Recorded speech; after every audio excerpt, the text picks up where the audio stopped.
All right, so now moving on to our next few problems, starting with number 26. Okay, so now we're using transformations again to graph the function, and then we're going to determine the domain, range, and the horizontal asymptote. So let's graph it. Let's graph our exponential function tool. Let's put it on there. Again, we want to fix our base as 4. This graph is moving to the left 3 units because of this x plus 3 up here. Remember, when it's with the x, that indicates a horizontal shift, and we go in the opposite direction that's indicated. So we're going to have a horizontal shift, and we're moving left 3 units. So we move the horizontal shift to the left 3, and then we have our function. Let us save it. And now we are going to be looking for the domain of the function. The domain is an exponential function. Our domain is always going to be all real numbers.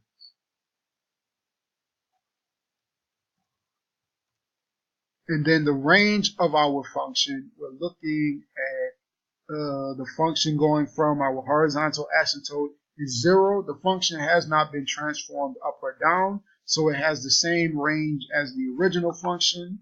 It's going from 0 to positive infinity. And our horizontal asymptote is the same as the original function. That's where we get our domain from. It goes from up, and this time they have y equals already there. So this time we only need to type in the number, not the equation.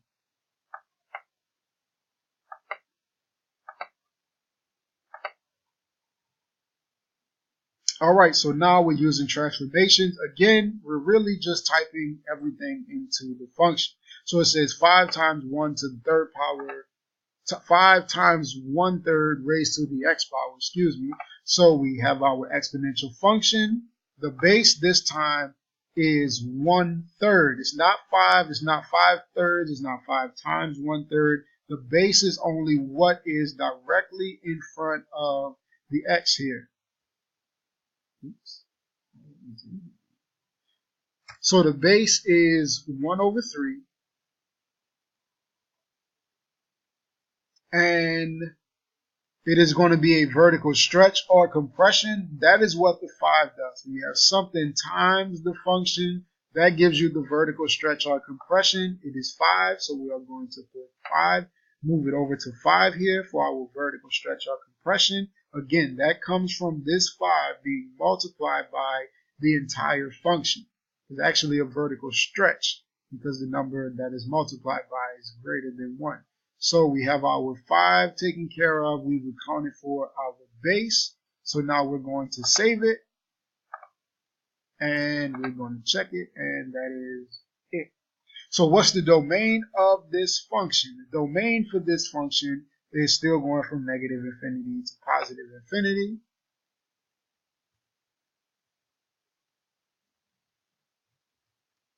And our range is still going from 0, being the lowest the function gets as it approaches the horizontal asymptote, and it goes up to positive infinity. So 0 to positive infinity. Now, the horizontal asymptote, we said is the line y equals 0. Again, they already have y equals. We just need to type the number. Okay, so I want to talk about something before I move on to this function. So now we see, okay, it was the exponential function, but it looks like it's being reflected across the y-axis. Now, if you're asking why is that, if you think about it, is because our base now is a fraction. Remember that when we have a number in the denominator, that's the same thing as it having a negative exponent. So this 1/3 is the same thing as 3 being raised to the negative first power. So if you have a negative 1 up here, it will be multiplied by this x. That will make the x negative. That will be the same thing as if it was 3 raised to the negative x power, which means that by the x being negative, it reflects across the y-axis. So that is why when we have a fraction like this, we end up with the graph of the function looking like, okay, it's just being reflected across the y-axis, But why is our exponent not negative? Technically, it is if you rewrite it with the base being a number that's greater than 1. So that is why it looks this way, if you are asking any questions about that.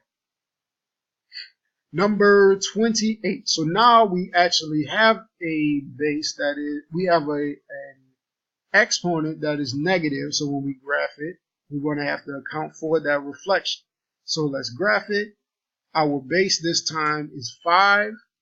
And because it has a negative on the x, that means that it is going to be reflected over the y-axis.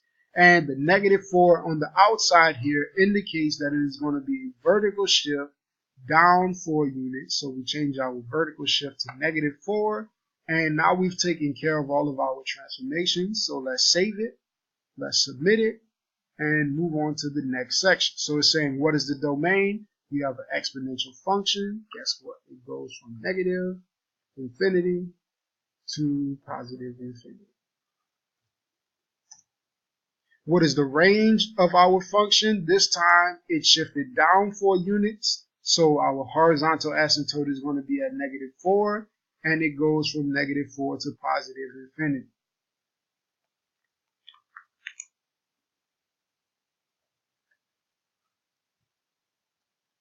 And our horizontal asymptote this time is going to be y equals negative 4.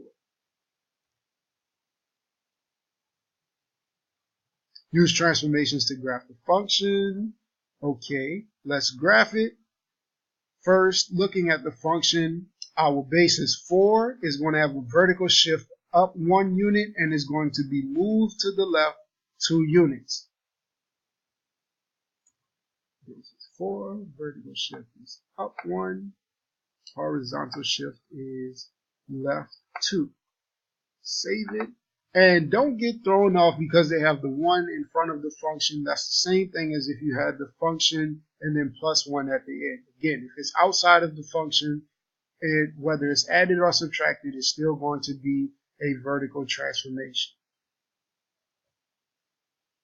What is the domain of our function? The domain, you already know, it is all real numbers from negative infinity to positive infinity, negative infinity to positive infinity, and what is the range? The range of the function, it moved up 1 unit, so it's going to go from 1 to positive infinity.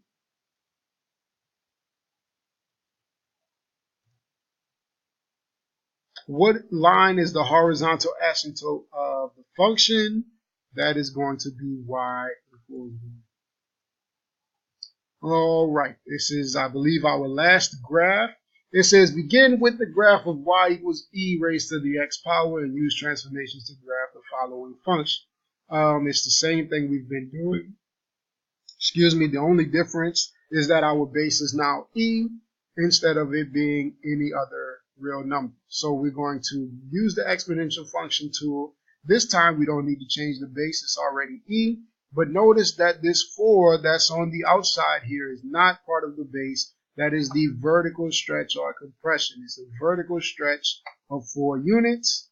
And because of this negative x, this negative is on the x. So that means that we reflect it over the y-axis.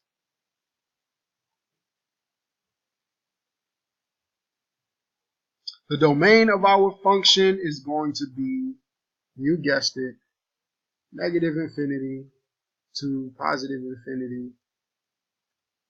The range of the function, it doesn't move up or down. It has no vertical shift, so it still goes from 0 to positive infinity. And the horizontal asymptote is going to be the same as the original function, y equals 0. Okay, so now I'm switching back over. These are the same problems over here for Math Excel. I just switched to this format, of course, so that you can see the steps that are being worked out as we solve these problems. So we start off with 2 raised to the negative x equals 4. In these exponential functions in this problem set, in these situations, we want to have the same bases on both sides so that we can get rid of them. So that once we get rid of the bases, we can set the exponents equal to each other and then finish solving it as if it is a normal equation. So when you're solving this first problem, you have 2 to the negative x equals 4.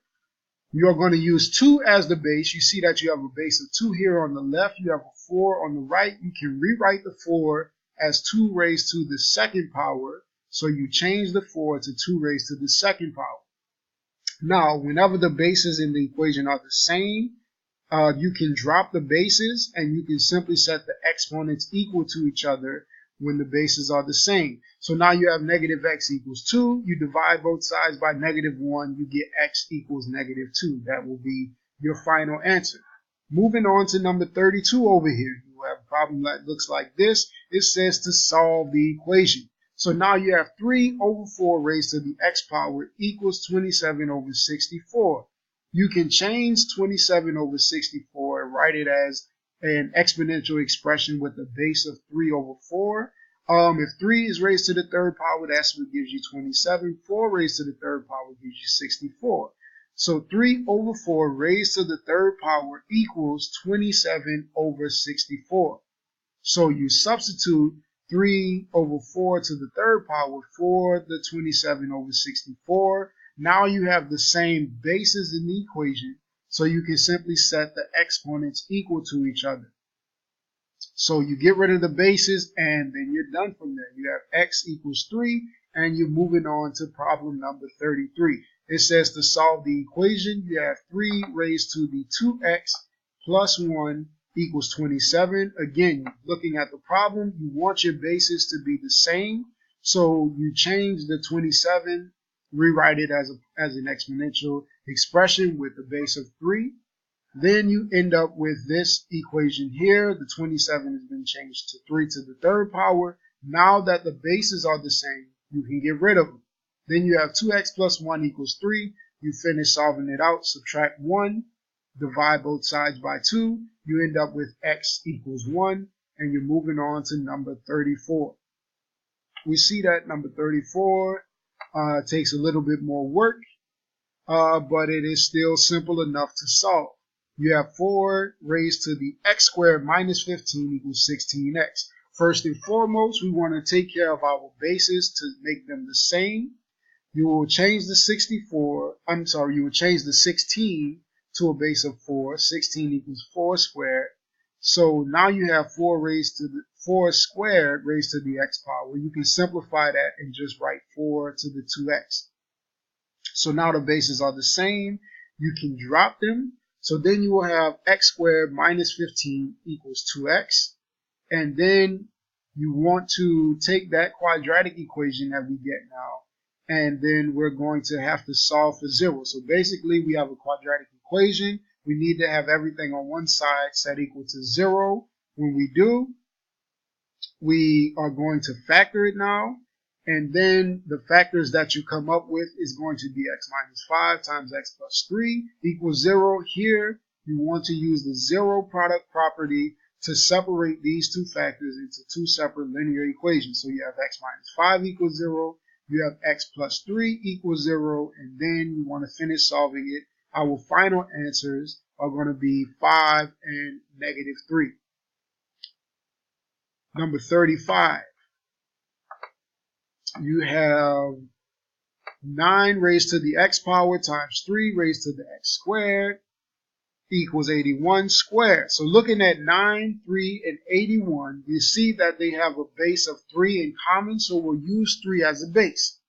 Okay, so 9 will end up equaling 3 squared. 81 is 3 raised to the 4th power.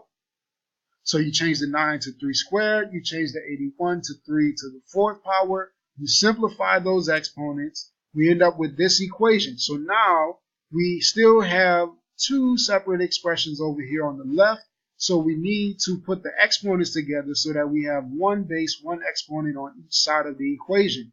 Remember now, if this is multiplication here, we combine this expression by adding the exponents. When you multiply numbers with the same base, you add the exponents. Once you add them together using addition, you drop the bases. You have a regular quadratic equation again. We set it equal to 0. We factor it, and then we use the 0 product property to separate the expression, and Then we finish solving it. We subtract 4, add 2, and we get x equals -4 and +2.